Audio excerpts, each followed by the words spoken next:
Your next career move could be the one you never imagined. Web3 nomads, everywhere jobs for anywhere people. Look who we've got today. Danko, how are you doing, sir? It's been a while since we chatted face to face, but glad you're here.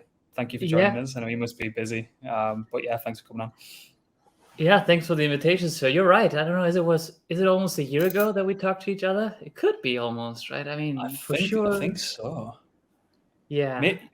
I think it is, because I'm just looking. I think the last time we spoke, I was definitely in this place I'm in now, and I vaguely remember it being just as we got there, and we've had this place like 1 year now, so yeah, way too long. But there's been a lot happening. There's been so much happening. I don't know if we should talk about 2022 as a whole. Yes, a lot happened there, and I think everybody is happy that we're not in 2022 anymore and looking forward to what's coming probably in 23. Yeah, but crazy times. Yeah, it can't get much worse. Why don't, I'm pretty sure a lot of people who are listening will completely understand who you are and where we're coming from, but can you just give us a bit of an origin story of how you got into this whole space? There's always some funny kind of tales how people got into the space. There's a lot of kind of tales of getting destroyed, being kind of bull market geniuses, and then get it handed it back to the market and things. But yeah, I'd love to hear like what dragged you into this space and what got you to where we are now, effectively. Yeah, I really got interested in the space end of 2020, 2021 beginning, right? It's, I guess, where a lot of people just came back because the bull market was rallying. Everybody was talking about this. And I can remember it quite vividly. Christmas 2020, my brother just said, dude, just check this out, right? It's like going pretty well. And then I said, I don't know, right? I'm not into trading. I don't like speculating as a whole. And now people probably start laughing, dude, you're in crypto. What are you doing? No, but it's, he said, no, you truly should look into this. Super interesting technology. There's so much happening. I think you'll like it.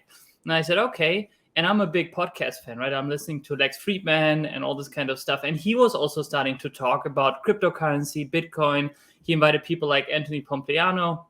And then I said, okay, let me listen to this. And then I got into it more and more and more. And then I started to read a lot about Bitcoin. And the moment I truly understood what Bitcoin was, it's like, damn, this is next level, right? This has to work. And this is amazing because for the first time, we don't need a third party in there and it's scalable. That's truly cool. Actually, I bought my first Bitcoin in 2017.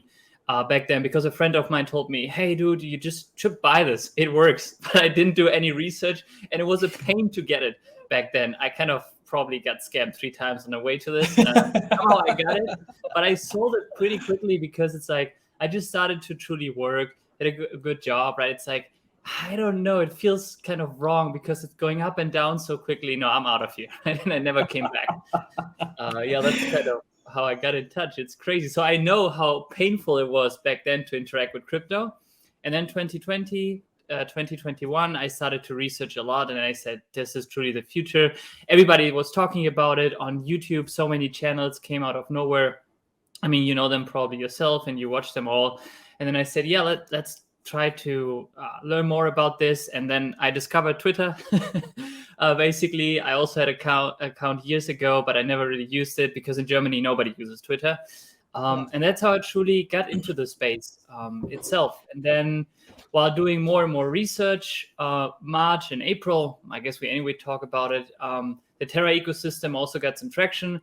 And I found it because I was kind of understanding, okay, Bitcoin is truly interesting. Bitcoin is super important if you talk about money creation, the Triffin dilemma, all this kind of stuff. But my question was, how can I use this on a daily basis? And then it was obvious that it's stable coins, but I was never a fan of centralized stable coins. So I wanted to find an alternative system. And that's what dragged me into the Terra ecosystem, kind of having an algorithmic stablecoin. And I was always a multi-chain fan, but on the Terra ecosystem, Mirror Protocol started to get traction. And there was Mirror Protocol version 2, which was a bit complicated, but you could basically pull off a delta neutral strategy. And nobody knew me on Twitter back then, kind of mid of 2021, did a flowchart explaining how you could do it, right? And also giving some numbers on what the yield might be. And then people approached me and said, could you do a video on this, explaining it? And I said, yeah, why not? If you're interested in, I could record it and just put it on YouTube. That was my first YouTube video, then basically explaining the strategy. Then they asked me again, because I was very active in Discord, for example, on Terra and on the Mirror side, could you also show step-by-step how to do it? And I said, okay, let me record another video. And then somebody said, could you show the figures and your Excel sheet? Because I had a huge Excel sheet trying to calculate everything. And then I said, okay, let me do as well. And then I had my 3 videos on YouTube, I think in the span of a week, and it got a lot of attention, a lot of clicks. And then I said, well, maybe I should just keep on doing this. So that's where my YouTube channel started.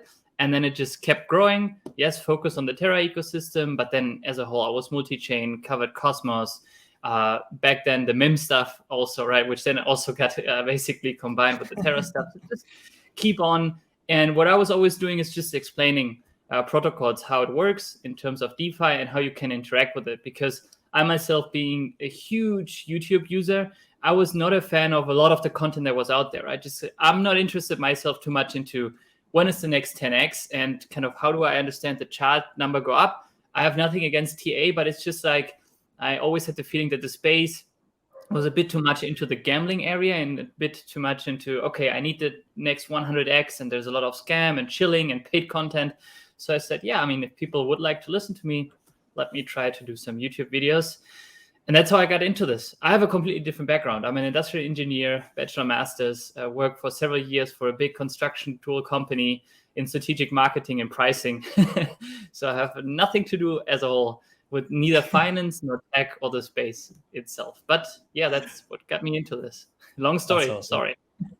No, it's great. No, I love hearing the stories, you know, because there's a lot of kind of motifs throughout a lot of people's stories, particularly the 2017 kind of thing. Like I got completely thought it was a bull market genius 2017, but it was just more liquidity coming into the system, and then quickly found out the hard way. And as I say, similar to yourself, kind of just dug down into the research and tried to dig my way out of it. But so even with the YouTube stuff, obviously we just hit like 100th interview like a couple of weeks back. But what was that like in the early days? What were those first videos like? Do you watch them back now and you're like, geez, this could have been so much better? Were you a bit kind of nervous about going into something like that? Were you just not really bothered? And if you understood what you were trying to get across, it also helps. So how did you kind of approach that? And was there any kind of hesitations around it? I never kind of revisited those videos, and I guess I don't want to. I don't even think that they were super bad. The funny thing is also reflecting on how I'm doing videos, which is probably not the ultra fanciest way. I basically have my PowerPoint open. You see myself in the corner, and I'm just doing a presentation, which is basically what I've done in my former job, being basically in a similar position as a business partner, right? So just staying in front of people, trying to cut down a very complex topic into a 10 to 15 minutes bunch, and then explain it to it. So I'm also just doing a one take, right? It's just camera on. I have my slides ready, which take, of course, a while presenting, but then I have my flow. I just record it and done. So I remember when people back then watched my videos, and then after a few videos, they said, hey, you already improved a lot. It's easier to follow you and all this kind of stuff. And of course, I'm just playing around a bit with the animation, which is all PowerPoint. People never believe it, but it's literally all PowerPoint. It's pretty powerful if you can use it. So, and then I just stick to that kind of way, because what I like when I watch somebody on YouTube is kind of, you have that kind of feeling to come home, right? It's like, it's the typical intro, which you can speak yourself already after a while, right? So maybe I'm a weirdo. Maybe I'm the only one doing this, listening to a lot of podcasts. Maybe I get it. Yeah, and then I just basically have my slide deck, which I present to people. And then maybe I jump over into just showing truly the web app, and that's it. So maybe I should watch it again and see kind of how bad it was. I literally don't know, but I basically kept that style. Yeah, there's nothing worse than having to sit back through your own edits, listen to your own voice. Jesus. I don't like it? I got used to it. Yeah, I can definitely do it without cringing as much now. But we've got someone who does all our edits and uploads and thumbnails and clipping into shorts and things like that now, because one, it was just taking up way too much time, and my capacity is just nuts at the minute. But yeah, it's funny. So can we before we get on to kind of present time and what you're kind of looking at now and what the kind of plan and strategy is now, is can we? I know it might be a sore topic. Can we touch on how? I know it affected an awful lot of people, but how did kind of you react with the collapse of Terra? Obviously, it hit you guys hard, and if you can get into kind of, I'm pretty sure you had like Validator network set up and things like that. I'd just like to hear that from you, maybe as a cautionary tale to others. And is there anything that you definitely learned from that will stick like for a very long time? And just to kind of let people in on that insight, I think. Yeah, I mean, a ton of learnings, painful days. It's kind of weird because I remember them quite good, but at the same time, they're like blurry, like a dream, because it's crazy what happened in the span of just a few days. I think I remember in May, the weekend when it all just collapsed, right? Because I was talking to a friend who was also active in the ecosystem. He was right now preparing to launch a protocol, and we were having a call on Saturdays, crypto 24/7, right? It is what it is. You're working all the time. 100%. And then I was sitting down with him, and then we were talking about Anchor protocol. And then in my videos, I was always calculating, okay, what's the reserve doing? Does it make sense? What would be something way more sustainable? Because what people I think forgot is, like, for example, in end of October, beginning of November, the year before it collapsed, it was even yielding, right? So the yield reserve was going up. It was working because the amount of UST was sustainable that was in there with the increase also in the Luna price, and just the ecosystem was trying to get more traction, and that's how it truly worked. And then I told him, dude, I just came off of a call with my mother. She just called me and asking me how I'm doing. And I told her, I don't know, I have a very bad feeling. I think next week I'm broke. It's literally what I told her, right? It's like, wow. That's the way, because I'm just having here, I mean, she doesn't understand all this kind of stuff, but when I was talking to the other dude, I was saying, like, take a look at the numbers. It's getting a bit concerning as a whole, right? Because if you take a look what happened in January last year, we had also a crash of the market, right? Also Luna came down, but the amount of basically the same structure, but the amount of UST we had out there was just not as high. It was around 10 billion, but then in a span of 4 to 5 months, it just doubled. And it kind of felt a bit unnatural. And I think ultimately what was trying to be done by TFL in the background is just to get even more traction for UST, that it cannot fail anymore at all. But I think the other way around happened. And I don't even care if it was an attack or no, I don't think so. It's just, I think the economics didn't work anymore after a while, right? Because there was just too much UST created as a whole. And then we were just talking back and forth, and yeah, I don't want to dox who it was, but that guy said, yeah, I mean, I'm seeing right now there is a hackathon built by Jump. I think they also know what they're doing. They are big investors, right? I think it will be somehow fine. And then at that day, Saturday night, the news just broke. I think it was for me around midnight that kind of we have this slight tick, right? It was just 25 bips, UST going under peg, which is weird because 25 bips is nothing crazy for a stable coin, an algorithmic one. So it just should go back. But nobody reacted from TFL. It stayed there, which was also weird. And it was that weekend when kind of the 2 pool was moved over to the 3 pool. And in hindsight, also, surprisingly, it was also the weekend where the whole TFL leadership team was traveling, like a 15 hours flight. It was somewhere from the US back to Asia. And it's weird in hindsight that everything came together, but then, DYOR was posting this kind of stuff, right? Saying, hey, it's all right. What's happening? Cockroaches, all this kind of stuff. I was never myself a big of a fan of how this was communicated, right? And I think this is my biggest learning in hindsight. While I was showing the numbers that it's getting complicated on the Anchor protocol side, I also never was too vocal in saying, like, I'm not sure about how it's communicated from certain people in the ecosystem, because it's also difficult, right? To then say something, on Twitter, you get a lot of hate, all the trolls come over to you. And I was just a guy, I still also in hindsight believe in what was the goal of Terra. We see it with the centralized stablecoins right now. So it was a good alternative system, but how it was executed with maybe a bit of the greed of the growth for UST just didn't work out. Well, and then Sunday happened and Monday, and then it truly started to depeg and crash, and that was crazy. I think Monday I went to bed at 5 a.m. or so, being in calls with different people of the ecosystem community members talking. And then I started to do those spaces, right, for hours and hours the whole week, which I think had, I don't know, 2,000 to 3,000 people. So crazy in terms of Twitter spaces, just trying to listen to people and trying to understand what's happening myself, because we were a validator back then on Terra. Then we had the chain halt, then the minting stuff. Dude, it was crazy. I didn't have much sleep that week. And it was wild. So I don't know. So I was now having a monologue for a while. I don't even know if I answered your question. So the learnings are, I think we need to still be always objective in terms of what's happening here in the development of DeFi. There is no regulation that has a lot of upside, but the downside, of course, is that it just can go bust immediately. And that's what happened here. For myself, as a learning, I think having a bit more in liquid staking than in staking, but I was, of course, being a validator yourself, you want to get yourself into the set, right? So you are staking with yourself. I mean, I was fine because maybe being a German or kind of German born, I was diversified a lot. So this was just kind of a part of my portfolio as a whole.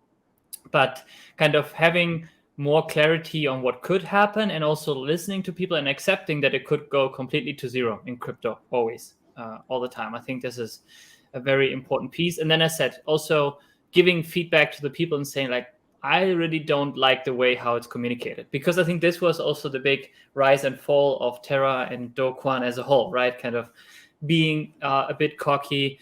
While, I mean, I just talked to Do in real life November before that year, just like 2 minutes, never talked to him. I just thought he was a very nice guy. He truly took the time to talk to me. He just said, oh, you're Danku, right? Okay, yeah, I've heard, right? You're just doing some videos in Terra and congrats and cool stuff. What are you doing? So very, very polite and kind. And that's how I always also understood that he is as a person, but he said himself, I think later on, that his Twitter personality just went into a different direction, right? And in hindsight, it's difficult. It's easy to say, yeah, that was not a good move. It happened what it happened. I mean, what happened right now is this goes into history as one of the biggest fails probably ever. I don't even know if we took the right learnings from this in terms of algorithmic stablecoins. I still believe there are need, because if we just have a collateralized stablecoin, I don't know if DeFi and the idea of crypto can truly run long term. We can talk about the systematics later on, but Terra is still out there. Terraform Labs, I mean, we're going to run a validator, and it seems that they're truly still convinced to keep on pushing. I guess they also have great reserves still, if they cashed out over time, just to be ready, because you need to do that. So let's see where this goes. But it hurt, man. It hurt a lot, and still PTSD. Yeah, I can only imagine, man. It's just kind of one chain of events after the other in this space last year. But do you think we can ever get past that? What am I trying to say here? So let's put you in the situation you were in. So obviously well ingrained within the ecosystem and in the community. Do you think there's ever a point where people can get past the fact that you can bring up an issue if you see it? If anyone's going to see it, it's probably someone who's very much kind of woven into the fabric of an ecosystem. Or do you just think it's kind of human nature? If you were to say anything or kind of like start speaking to people or even put anything out saying like, look, it doesn't look great.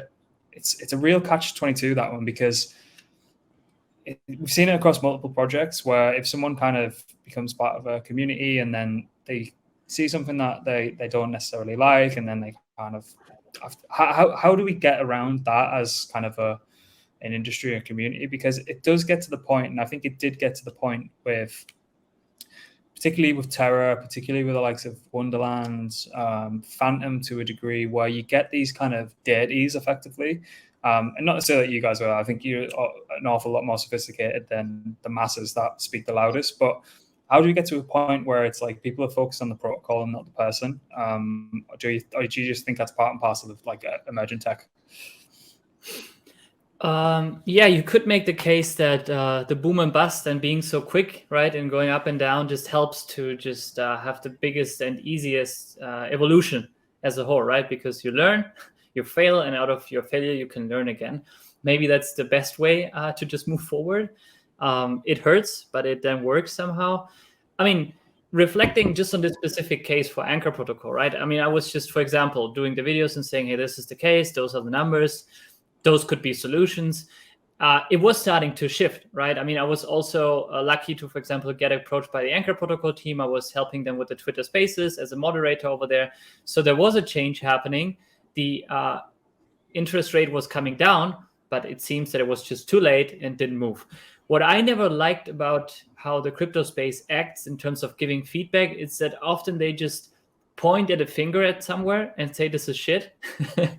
And Twitter is just not a good way to, I think, vocalize this. And I know how the algorithm works. I'm not a big fan on that on YouTube, but it's like making a picture where you do like this on the thumbnail, right? It just helps. And if you then have the saying like, oh, the next collapse is coming, that's the easiest way to get clicks. But I guess it's not the best way to do constructive feedback. I just would love to see more people kind of thinking in terms of win-win, right? So if you see something is wrong, maybe you can help working on how to improve it instead of saying that it's shit. You know what I mean? That's just me, how I like to approach stuff. That's why I never, like how people act on Twitter and just go a completely different way and just kind of trying to explain stuff objectively as much as possible.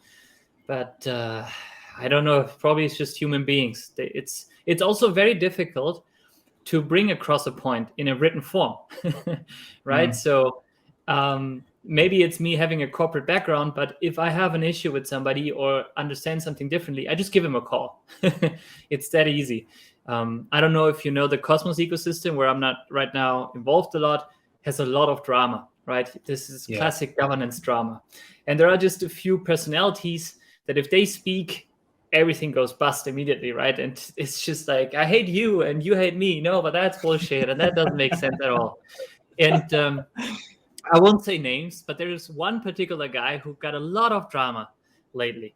And then I just texted him and said, dude, let's just have a call. And he said, why do I want to have a call with you? And then I said, you were texting now with me on Telegram, half an hour to not have a call. We could have had a call for half an hour, right? It would have been way easier to figure things out. We had then a call.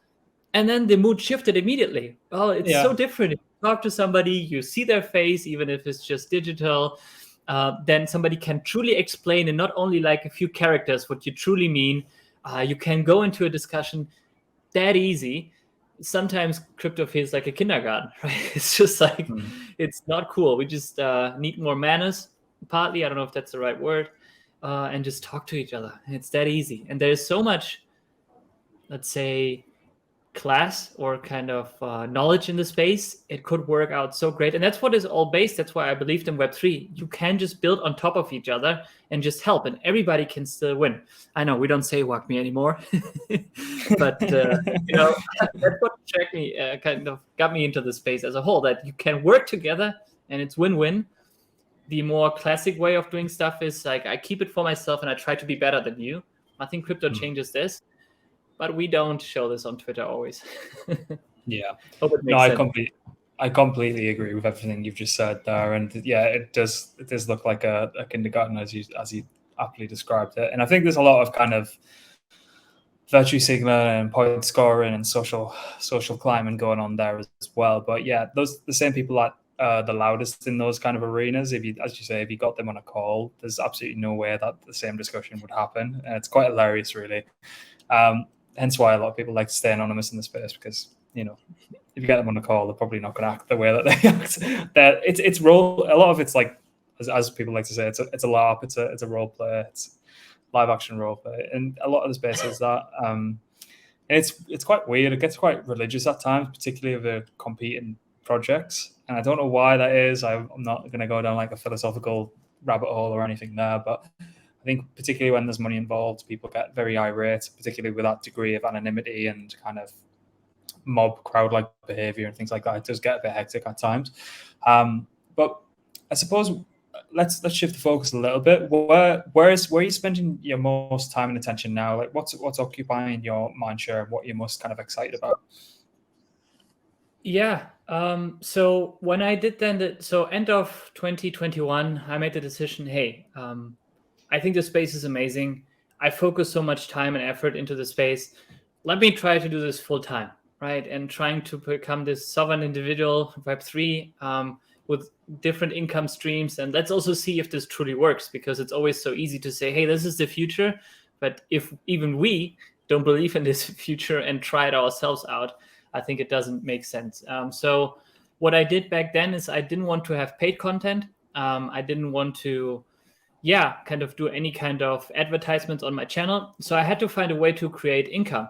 And I identified the validator business as something that I call like aligned incentives, right? Because you don't need to stake with us, but if you like the content and you get to learn about different chains, I could maybe deploy a validator there. And then if people want, because they anyway stake, they can stake with us. And we just take the commission out of that. And maybe I can make a living out of that. The problem, of course, was I'm not a coder by any means. So I had to find a team that helps me setting up the validator, because I don't believe in this validator as a service or white label validators, because if we all do this, it's again centralized. It doesn't make sense at all. And a lot of people run on Heads now or on AWS. So I found a team in Austria, which I also then got to know in person. That was important for me. It's the DYOR team. And we created a joint venture to create some validators, which we then started to deploy. The first one on Terra, when Terra was still running. That was a huge effort, because I think we needed like over 15 million asset under management to even get into the set. Wow. But the moment you entered the set, it was economically very interesting. So that's what I started to build back then, because we said, okay, I have to reach. Hopefully people might stake with us. I just cover different ecosystems. And then we also can shine with the technology that we have, because we are right now truly have our servers in Austria. We help to decentralize the set, and people can approach me. They know me, because often you don't know who is behind the validators, right, in terms of governance. So we did that. We're right now on 18 different chains on mainnet live. Wow. So Osmosis, Cosmos, Terra 2. We are on different test nets like Sei and Sui also right now. So we're trying also to truly contribute.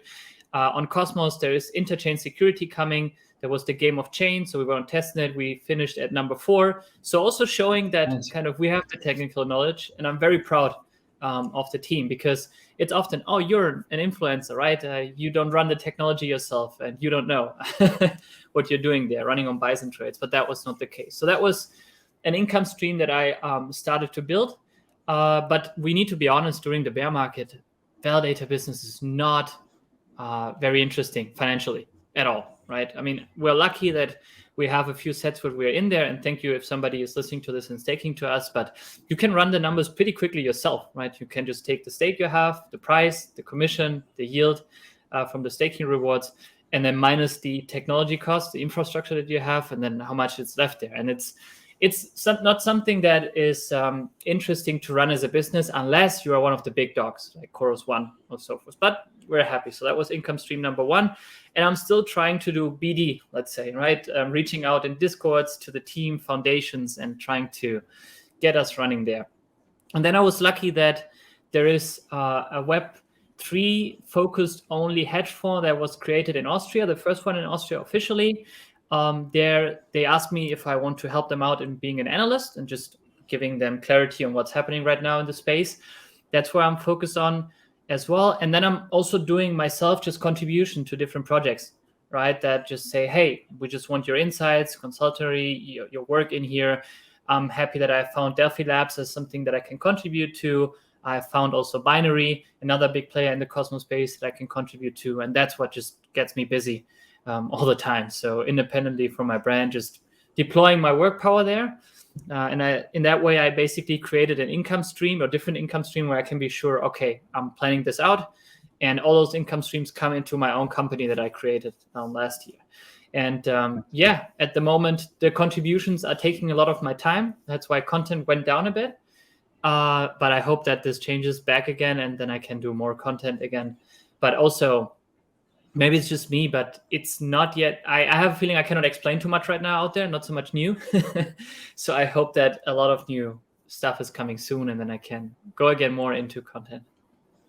That's awesome. This is one of those great stories of, I think what I get an awful lot is like a couple of my friends now have, they're keen photographers and they're like into the kind of fashion industry and things like that. And I've hook them up with like Stable Diffusion and Midjourney and things like that, and they have set up their own pages, and they're churning out some really like great imagery and stuff like that all around this story. And I suppose what I'm trying to get at, it's they're constantly asking like, how do you grow, how do you kind of like monetize, how do you make like a business out of this? And it's just like your story there is just, you started something out of pure interest, didn't really think too far ahead, just continued working and just continued grinding, and the consistency puts you in a position where you are now, where you just kind of figure it out and you stumble upon this whole bespoke path that you can't really plan, and things just kind of fall into your lap. And I'm always of the opinion, I think you probably share this opinion, like the more that you kind of give out in this space, it just returns itself in ways that you could never plan or never imagine. So I love those kind of stories, and there's no way to kind of write a book on how to do that traditional, there's ways to write a book on like how to do a traditional path to like being a doctor or a lawyer and things like that, or whatever regular profession people want to go into. But if there was, I don't think there's a natural progression into the kind of line of work that we both do. So it's I just love how we just start and be consistent. Opportunities just kind of fall on your lap, I think. Yeah, it's this kind of, as I said, this sovereign being and trying to just figure it out, as you said yourself. And that's what you said is a very important piece for myself. It's just out of pure interest, right? So in the end, I'm doing this because I love it, because I'm just interested in the space, and I'm happy if somebody wants to listen to it. If I'm trying to figure out for myself how something works, and then I'm happy to just share this. And that's all. So that's why, it kind of never resonated with me to now saying, okay, I need to do now every day a video, and it has to look in this way just to please the algorithm, because then we go just back into this world of, well, this is also needed. Not saying we kind of live to those rules, but it's kind of, we almost become a bit like slaves again, kind of just following this. And it's like, if you don't like to do this, I don't see a benefit in doing this as a whole. It's a bit naive, a bit romantic, but I think the chance was there to try it, and just trying to keep that route for now. Yeah, love that. So what's interesting you in the Cosmos ecosystem? What's give me some alpha. Where's the most interesting kind of stuff being built at the minute? I mean, right now I think it's a bit quiet in terms of that there's nothing new to do yet, but it can be a moment of now everything changes. Why? Because you have so many big projects coming over, like DYDX, like clearly stating, okay, we had a tipping point here where we're just so big that maybe we need also different infrastructure. We need more power over what we do and deploy. And they just said, okay, we just deploy as an own Cosmos SDK chain. And that's just huge.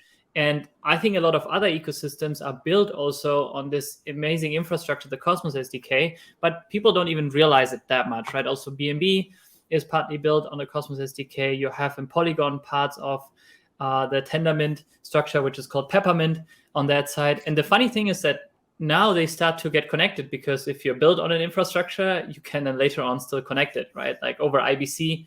And that's where I think a lot of stuff will change. You have stuff like Say Network, which seems to be a truly fascinating ecosystem with an inbuilt order book system, but they just try to be ultra fast, beating Solana. That's at least their goal on the Cosmos SDK. And that's where I said, like, damn, this Cosmos SDK is truly powerful as a whole. And then you have Osmosis, which is right now the DeFi hub. They have been the ones showing, hey, Cosmos is not only something that nerds can try to deploy, but Cosmos is also something where DeFi works. And I'm a big fan of Sunny and the team. They are really, really cool. And I think they are working on a lot of stuff, which, I mean, you know how it is, right? Legal is very difficult, the legal topics. So you cannot even talk about stuff before it's out there. Let's see. I mean, Mars Protocol is right now going on Osmosis. And then I think finally the topic of an active borrow and lending market comes into Cosmos. And I think we've seen in other ecosystem, if you don't have that, the rest is just difficult, right? Because a lot of stuff in finance are built on being able to, for example, hedge in a certain direction, being long or short. And if you have no leverage, that's not working in an ecosystem. And that was missing in Cosmos as a whole. And then liquidity was just low due to that in the Cosmos ecosystem. While you can say, you mentioned FTM, that maybe too much leverage was deployed on a certain point. I think a base leverage is needed. And Circle, I think, identified it for themselves, right? Because they will have their own chain on Cosmos, and that will be run by interchain security. So they're basically lending the security from the Cosmos hub and then have their own chain. I think this is amazing. And yesterday, just a Twitter account popped out of nowhere called Noble XYZ, and that seems to be the name of that Circle chain that they're trying to make happen. Yeah. So if you haven't seen that, I think a follow might be needed there, just that everybody sees what's happening. I mean, nobody knows how it will truly work and if you can take any benefit of this, but Circle saying, hey, we have an own Cosmos SDK chain, I think is showing that the ecosystem is strong. Another player that almost nobody talks about is Exla. So what Exla is trying to do is they have their own blockchain ecosystem infrastructure, and everybody just knows the Exla bridge, which is just a normal bridge, right? So you can basically take USDC and bridge it over, and then you have Exla USDC. But the Exla bridge is just one small application on top of the Exla network, because what the Exla network gives you as an opportunity is that different blockchains can talk to each other immediately and even deploy contracts and do actions. So you could, from Avalanche, buy an NFT on Solana with your tokens on Avalanche. That's kind of damn amazing. If this works out, it basically gets rid of bridge completely, because the blockchain just truly talk to each other. It's like layer 0. Basically how they're trying to approach this. And this is stuff where I think not a lot of people yet talk about it. Why? Because you cannot also interact with this as a user. That's why I'm also having my difficulties to do. Who the heck, let's be honest, cares about this kind of technology, right? Before it's truly in place and you can do something with this, where also yield is involved. So you have an upside. Say I mentioned earlier, Exla is interesting. Osmosis with Mars Protocol, what's coming there, super cool. USDC, let's see where they're going. And I think those are the important players. You have Kujira trying to go a very different way, coming from the Terra ecosystem back then, not being involved too much with the Cosmos ecosystem, but being there, trying to do stuff differently. Also cool. And yeah, let's see now if stablecoins just get attracted into the Cosmos space. That's the big problem, right? You have now Kanto, which is basically creating a bridge between EVM and Cosmos. But then Kanto is very much degen, matrix style, right? Shadow coders, so kind of they're not part of this ecosystem. But it just shows that more and more people will just onboard, and it will just become a big, big space as a whole. I don't know if that makes sense to you. I mean, let me know. I love it. I mean, there's been a couple. We had the Say guys on. You know the Dimensions team, the whole roll-ups. Shout out to them. Started the incentivized testnet today. We just had the Genesis file. We received it and spin up our validator. Awesome. Yeah, I was just going to say, I wonder if you had a validator with them. Also, the best tagline in crypto, roll-ups, is kudos whoever came up with that one. Give him a raise. You're right. Yeah, I met them in Medellin quickly. Go ahead. Sorry. No, they're great guys. If you want to riff on that, I love them. I should probably get them back on soon. Obviously, if they've got the testnet out, we good to kind of get that out there. But how do you think this USDC thing plays out then, particularly in Cosmos? I know they're obviously going to look at their own bridge, and they've went through layer 0 to make it like an OFT standard, so omnichain fungible token with USDC. I'm kind of like happy that that's happening, and at the same time, I'm kind of like a little bit cautious about it happening as well. I don't know. Have you got any thoughts on that? I think you described it perfectly fine, right? It's like, hey, excitement because it's happening. At the same time, I'm just cautious in general. Not because I think Circle has any kind of, let's say, negative intentions or bad intentions by any means, but it's like having a fiat-backed stablecoin. It's kind of limited as a whole, right? So we're basically just copying true fiat money into the ecosystem. We know stablecoins are the way to go forward, but that's more where my concern comes as a whole. It's very capital inefficient, because then the fiat money needs to lay around somewhere else. And all this kind of stuff like blacklisting and all these things doesn't resonate with me with kind of where crypto and DeFi should go. long term, right? That's where my problems comes from this. And it's weird that when we had our best shot and we failed, so this is kind of on a different page for a stablecoin, which is not fiat pegged, but that's kind of my problem, what I have with them. On the other side, I mean, if they keep on pushing, they're so big, be my guest, right? I think it's amazing.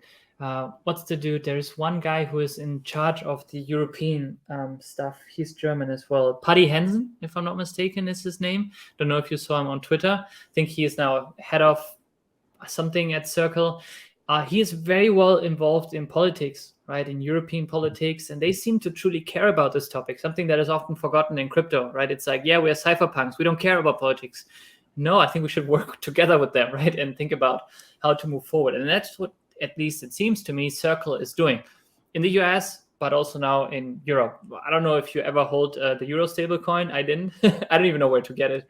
But I think I've seen it on Curve getting heavily incentivized for the first 2 rounds. But yeah, I don't know. I definitely think there's going to be more non-USD based, potentially picking up some steam. If there's a correct arena or correct marketplace for those trades, particularly, you're going to need leverage if people are going to speculate on them. But just for kind of payments, remittances, and things like that, if there is those kind of rails being built, which I think they are across chain, that's accessible for everyone, I think there will be kind of use cases that rear their head. But I think naturally we're always going to have that USDC based currency, particularly in the DeFi space. But it is interesting. Yeah. Do you believe in that Forex will truly work on chain long term? Because this is one of the most interesting markets in terms of volume, right, in traditional markets. But I always ask the question, like, I don't know, right? I mean, it's like we're trying to do maybe something algorithmically.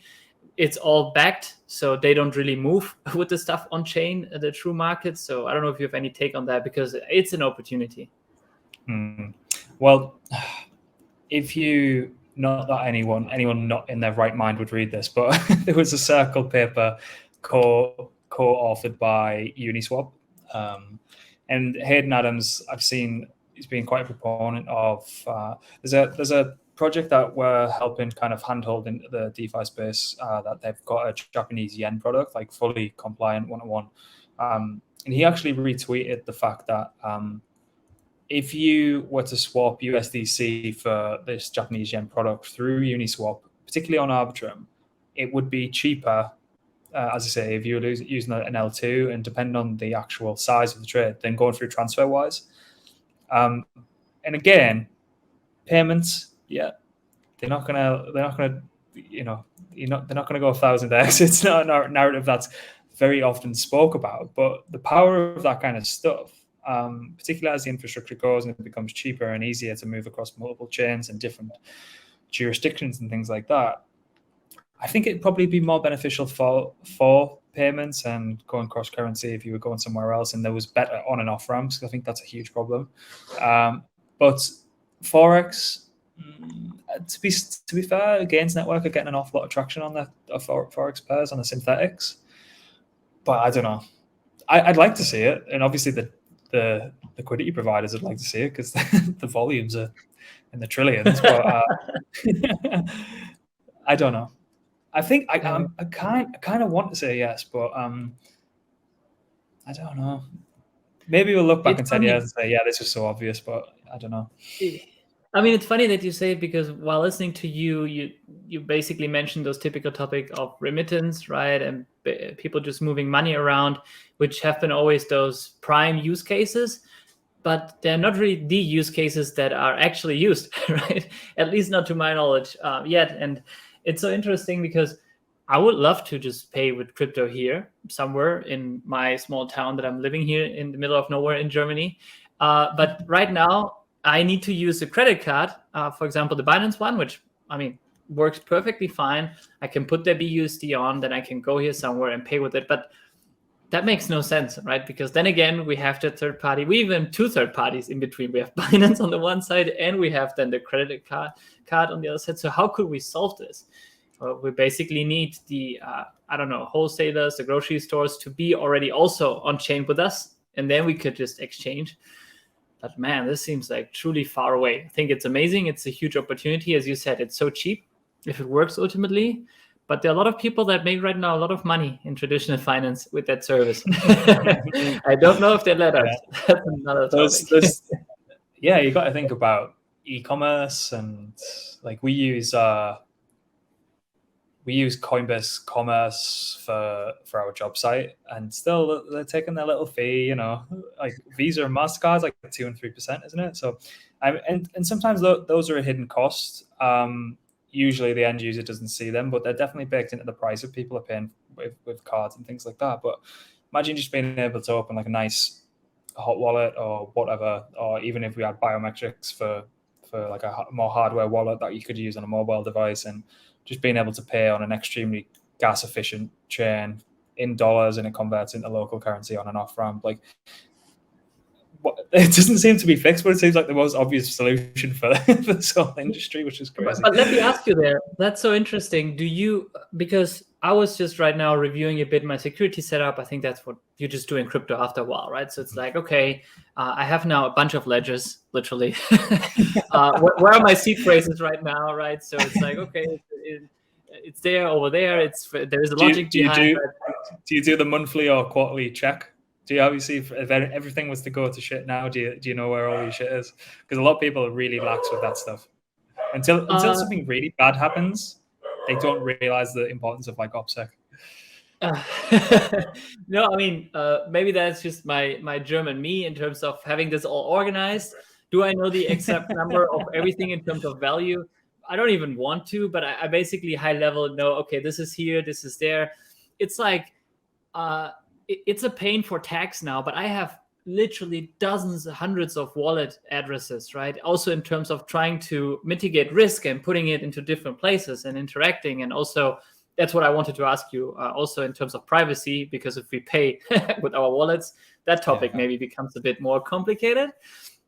But why I was kind of talking about this topic is I was looking at the new ledger, right, which is kind of this, it looks like a phone almost, looks super nice. And I was thinking of, damn it, do I want to even pay with this? Because if I'm honest, if I'm using my ledger and wallet interaction, it's not very a natural flow of a normal person day-to-day business, right? It's like, if I truly want to go to the grocery store and I want to pay with crypto, do I now need my ledger with me? I have the Nano X, which has Bluetooth, but I never use it because I see it as a risk. So I just use it, let's say, in a closed, I don't know, room where nobody can see me, right? And I have the Ledger Nano, the normal one, that I have usually one with me to interact because I have to just some money if I need to react. You know what I mean? So I have like literally a 3-tier system of ledgers just to be sure, but that makes no sense in a day-to-day business, right? If we truly want to make this mainstream. And then the privacy topic is another one, even more, I guess, for people like us that also interact with the chain on videos. That's why I have my open wallets. People can just see it. I have just a few bucks there to also not give a wrong impression to people if they watch the videos, right? And it's like, I never understand if somebody has like then 10K bucks. And just put here and just move funds. It's like, thank you, dude. It's just like, you don't care about the money, it seems. So I don't know how you see both of those things, like truly on a day-to-day business, you don't need to share with me your OPSEC, but also the topic of privacy. Yeah, well, I kind of have that tiered system myself, but in a different way. So I don't have a Binance card, or if there was a card, you could just directly pay off. But I never keep anything in the bank that I wouldn't be scared of losing, which might sound weird to people who, if you're listening to this for the first time, I just keep it in my own custody. Again, Horcrux method, like splitting it across multiple different places, multiple different avenues, multiple different attack vectors, because you kind of got to think in that light. Nothing overly concentrated in one position. And then if I do need to pay for something, or I'm just taking a bit off the table to pay for, I don't know, a nice meal or whatever it is, whatever it needs to come off chain and into the real world, then I'll just transfer that to the bank. And again, it's nothing over the top. It's just that's just how I kind of like to play it. Might be a little bit paranoid about keeping too much money in the bank, but I self-custody all the way. That's crazy. No, I love it. It's amazing. But then you have So I don't know if you want to share, but which stablecoin, or is it not stable? I would assume now that it's stablecoins, right? And do you then split it between different stablecoins, or how do you do that to mitigate risk? Yeah, to be honest, that's kind of the main sticking point at the minute. Just based on last year, I was more than happy kind of holding the likes of MIM or DAI or whatever it was, UST for a while. But I'm happy taking the risk that I'm not doing anything nefarious on chain that would kind of get me blacklisted. That might be, the buck has to stop with somewhere, and if it's with Circle or if it's with the bank, like, there's an element of trust in it all. I'd love to say that you could just hold Ethereum or whatever asset and just go with the flow that way. But if I do need to convert it, probably go USDC, to be honest. That's pretty bad. No, I mean, it said I'm a big. So if I didn't make the point clear, I'm still a fan of Circle, which also then people say, how can you be? No, it's like it's a working company, right? I think they're doing right now everything right. Nobody can be mad at them, and they are a very important player. But sorry that I'm now having a lot of questions, but I think it's super interesting to listen to you, right? Being truly a Web3 native and using then the self-custody. How do you which service do you use to off-ramp? Because there are also fees involved, right?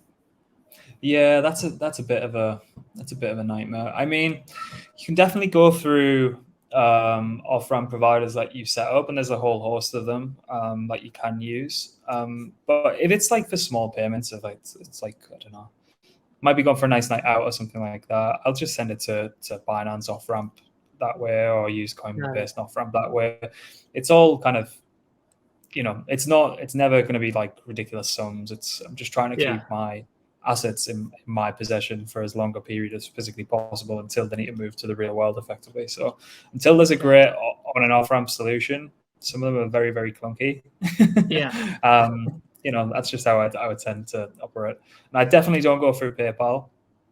I had 1,000,001 issues with those guys over the years, so definitely don't off ramp. I mean, you're a role model, sir. I mean, literally living a dream. No, you can laugh. I mean it. So, but because I mean, I use Kraken, for example, to off-ramp, and shout out to them. I was also, I met the head of OTC deals. I think it was in November in Lisbon last year during the Staking Reward Summit.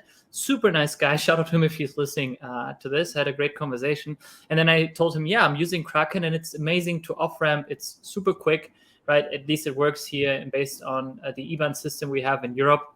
And I'm forced, due to my company, right, which is here in Germany, and Germany is not very crypto friendly ultimately, to off-ramp and move back and forth, right, between assets, because I just need to make the tax for the company itself, right? So that's why I see the issue of, and I'm always interested to hear how somebody manages this, because I also for myself created, let's say, different systems, and I have the company, I need to off-ramp, it needs to be in the German rails, right, of the tax system. I have my own setup myself where I have crypto, but then I see crypto as a separate bucket for myself, and I still live based on the old world with bank accounts and having there my money. So that's why I literally call you a role model, because I think it's impressive and super cool that you have that set up and you truly believe in this so strongly. So kudos, sir. Really love to hear that. Yeah, it's nice. It's a complete nightmare when it comes to the tax year.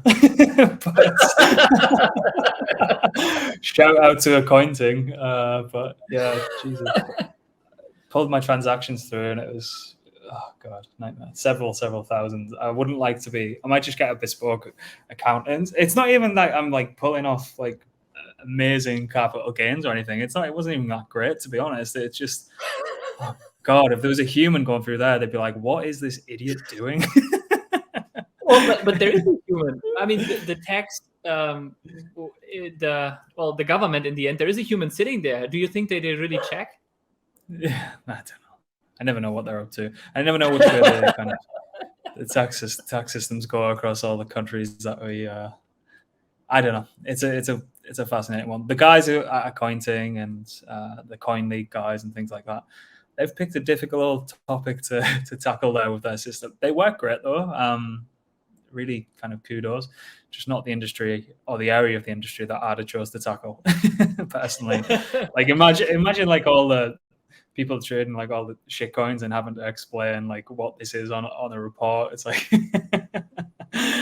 oh god, it's kind of hilarious.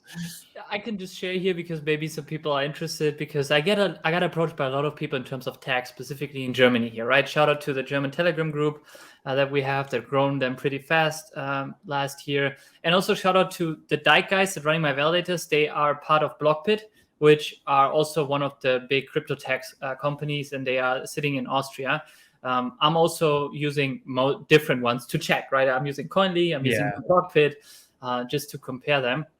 And I'm also due to still put them in the tax for 2021 and 2022, because I was able, in Germany, you can basically wait and then also cross-calculate them, right? So basically, if you do gains or losses, and then you can work them against each other, and you do not need to pay, because I know it's a pain in different countries. 2021 was maybe successful. 2022 maybe not so successful, right? So in Germany, if somebody's from Germany listening, you can basically work them against each other. And I had, far over 15,000 transactions, right, for those 2 years. And then I talked to my tax guys, and he said, like, can you show me the numbers? And I said, yeah. And I just printed for fun a few, like 50 pages. And he said, are those all the pages of your? And I said, no, take a look at up here. Do you see that number? It says 660 pages. Yeah, that's what we have ready here right now. That's crazy, right? How should somebody understand this? And let's be honest, systems like Solana, where the Explorer doesn't even give you any insights of what really happens. Yeah, it's not great. Damn. And then you have ecosystems like, where was DeFi Kingdom on? The Harmony one that just dies. Harmony. That block Explorer is the worst. Damn. It is what it is. So yeah, let's hope that it goes well. They should just tax you going in and tax you going out, and then whatever you make in the meantime, that's your. That's what they do in Austria. They changed it. They changed it last year. It has ups and downs at the same time, right? Because they still have this holding topic of, if you hold it 1 year, I think that one gets rid of them, and that's in Germany the case, right? So if you hold longer than a year, it's tax free. That can also have a lot of upside if it works that way, but you still need to somehow show them all the transaction. It's ultra weird. Yeah, it's okay. Oh well. Right, we're getting to the top of the hour. Thank you very much for coming on. That was great, and I'd love to kind of get a recurring one of these, maybe once a quarter or something. Because I'd really enjoyed the conversation, and I'm pretty sure everyone else who's going to listen to this will do as well. But where can people find the channel, and Twitter, and where's best to kind of find you effectively? Yeah, first of all, big thank you for the invitation, sir. It's crazy that it was just an hour that we talked, and a year ago last time we spoke. Crazy. So people can find me on Twitter. It's @Danko_R.